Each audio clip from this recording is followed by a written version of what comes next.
Sizin boytaqkansiz, men boytaqkanman. Men gapni ochiq qilgan odam 1 oylik maoshingiz qancha chiqdi? 5 ming. Xo'sh.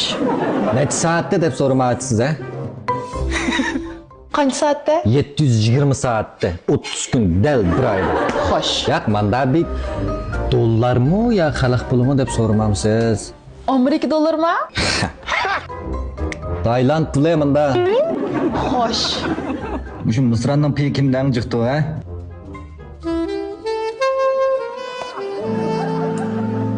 Birini yesam bo'lamdi? Bo'ldi. Lekin qarab yangiga boshqa deysiz. Menda sirtqi o'ralmisi o'xshaydigan, lekin markalar o'xshamaydigan bek jiqib ketdi. Shu men Misran degan markaga diqqat qilib yan.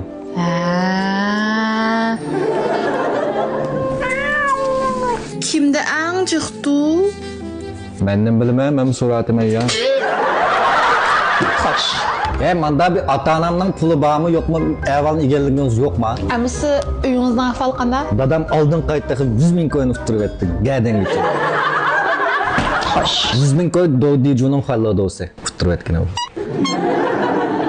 Hey, sizlarning uyingizda puli bormi, yo'qmi? Choy ichadigan chayniki yo'q, choydan da choy ichadiganlar deb anglaganman. Nima gap bu? Qaqqas sanamni qo'shina. Qoqsanam. Qaq sanam. Ko'pdan birat. Xo'sh. Lekin bir saytga app qo'yapganman, mukofot deganning